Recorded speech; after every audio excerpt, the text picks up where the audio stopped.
In today's video, we will be talking about one of the best bantamweights of the last decade. Cody "No Love" Garbrandt has been one of the rising MMA fighters in the UFC who has achieved success quite early in his career. He is a former UFC bantamweight champion and is seen by many as one of the future superstars of his division. Garbrandt is set to make his flyweight debut at UFC 269 in a bid to conquer the flyweight division.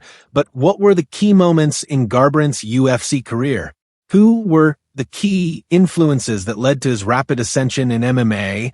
And what kind of person is Cody outside the octagon? Let's get straight to the countdown. Career highlights and achievements. Cody Garbrandt started his MMA career by competing in cage fighting. Garbrandt, when he was a kid, used to take part in wrestling competitions. He became a state wrestling champion in 2007 and was set to go on that path until the boxing bug bit him. He trained with his uncle and competed in amateur boxing matches. He amassed a 32-1 record until he made the full-time switch to MMA. He then appeared in the UFC's developmental platform, The Ultimate Fighter, where he was under the tutelage of his mentor and former UFC superstar Uriah Faber. Garbrandt signed to the UFC in 2015 and made his debut at UFC 182 against Marcus Bermage in the bantamweight division. He didn't waste any time in his UFC debut to make an impression upon fans as he knocked out the veteran with a clean combination of punches in the third round of the fight. So I came out here and just had to, when there's, like I said, when the lights are shining, that's when I'm the best. Whoever wrote me, I'm going to knock him out. He then faced Mendes in his second fight, looking to build upon his debut victory.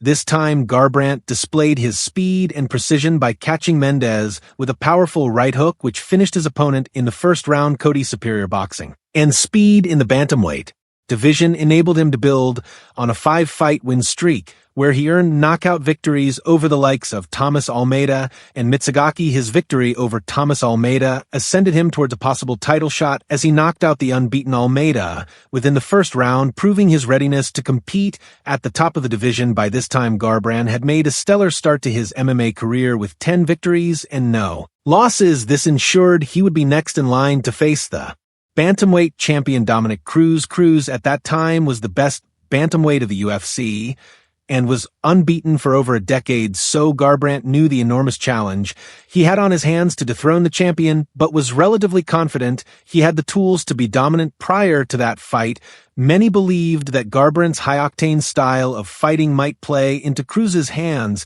as the champion was a very wily operator and was known for his excellent movement and elusive style of fighting, making it hard for Garbrandt to land his punches. The stage was set for UFC 207, and both Cruz and Garbrandt were very careful and measured in the first round. As the second round started, Garbrandt got into his groove by catching Cruz with some well-timed punches that dropped the champion on many occasions. In fact, in a role reversal of sorts, it was Garbrandt who was showing exemplary head movement as Cruz was having trouble landing his strikes on the challenger that set the tone for a masterful performance as Garbrandt put on a memorable display of fast movement, quick and accurate striking to stun the champion and win the bantamweight championship via unanimous decision. Gard ran on that night, according to the MMA community, looked like the best MMA fighter as he picked the perfect moment to display that he became the bantamweight champion at the age of 26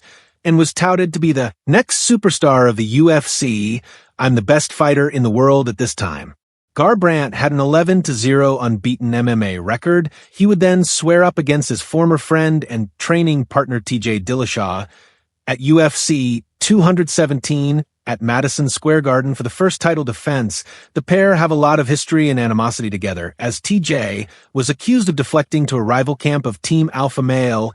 In the fight, Garbrandt caught TJ with a powerful shot which shook him until the bell saved the challenger, but TJ would rally and make it come back in the second round and finish Garbrandt via TKO, thus Cody having to relinquish his title to TJ. The pair would meet in a rematch at UFC 227, but the result stayed the same, as Dillashaw would once again finish Garbrandt, this time in the first round by KO. Those losses proved to be detrimental as Garbrandt lost his winning touch. He would go on to lose to Pedro Munoz by engaging in a firefight with his opponent where both were trading shots at each other until a strong right for Munoz landed on the chin of Garbrandt that instantly knocked him out. Even after those losses, Garbrandt has a good following amongst fans as he makes his flyweight debut against Kaikata France at UFC 269.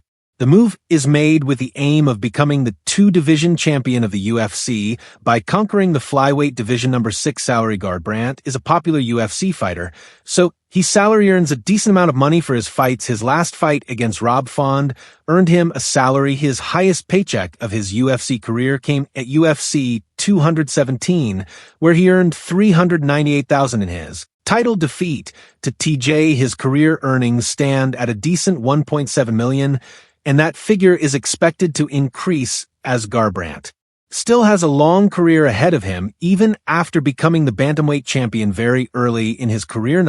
Having become the bantamweight champion of the UFC sponsorships, Garbrandt has many sponsors to his name, and a few of them are household names. He is sponsored by companies such as Harley-Davidson, Honored, Pro Bud Light, and Body Armor. Cody is also sponsored by Geico Insurance, where he appeared in a funny commercial for the car insurance company. Garbrandt's popularity and standing in the UFC is sure to bring him new sponsors. Number 1, Cody Garbrandt is married to his wife Dani. Both met at a gym in Ohio, and after dating tied the knot in 2017.